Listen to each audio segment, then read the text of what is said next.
Okay, here we go. Focus.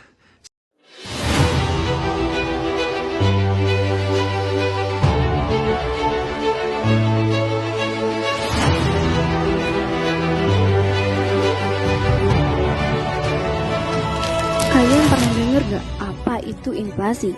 Jadi, inflasi merupakan kenaikan harga barang atau jasa secara terus-menerus dalam jangka waktu tertentu.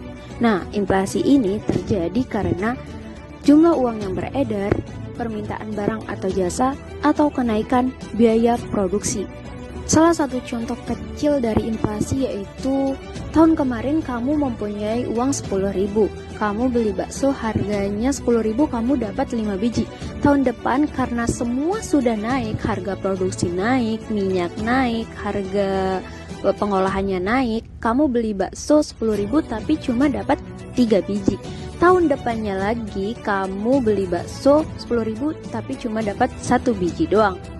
Jadi uang kamu itu cuma 10.000 tapi cuma bisa beli barang yang jumlahnya lebih sedikit. Uang 10.000 tadi daya belinya sudah berkurang. Selanjutnya PDB. PDB atau produk domestik bruto adalah nilai barang atau jasa yang diproduksi suatu negara dalam 1 tahun. Simpelnya PDB itu nilai barang dan jasa dari suatu negara. Manfaat PDB dalam suatu negara adalah sebagai indikator pertumbuhan ekonomi. Jadi, kalau pertumbuhan ekonomi meningkat, PDB juga meningkat. Selain itu, PDB juga bisa dipakai sebagai indikator daya beli. Jika PDB meningkat, tandanya daya beli masyarakat juga meningkat. Cara menghitung PDB ada banyak, salah satunya dengan menggunakan pendekatan pengeluaran. Kita bisa hitung dengan rumus PDB sama dengan konsumsi rumah tangga, ditambah investasi, ditambah pengeluaran pemerintah, ditambah ekspor, dikurangi impor. Assalamualaikum Bu, ibunya sibuk gak? Boleh saya wawancara untuk tugas kuliah? Waalaikumsalam, boleh. Mau tanya-tanya tentang apa? Silahkan. Pertama-tama perkenalkan, nama saya Rizkia Laura Ramdan dari Universitas Islam Negeri Mataram jurusan Ekonomi. Yang saya tanyakan, menurut Ibu, apakah inflasi mempengaruhi kehidupan Ibu saat ini? Oh, masalah inflasi sangat berpengaruh sekali karena sekarang barang sudah naik semua. Baik, untuk pertanyaan kedua, untuk pendapatan Bu, apakah pendapatannya stabil atau berubah-ubah? Kayaknya berubah-ubah, kadang rame, kadang sepi, tapi alhamdulillah untuk saat ini cukuplah untuk belanja sehari-hari. Baik Bu, untuk pertanyaan ketiga, jadi barang apa saja yang naik harganya?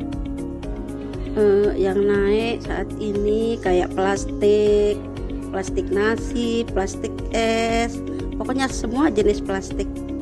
Baik Bu, untuk pertanyaan terakhir, menurut Ibu bagaimana sih kondisi ekonomi saat ini?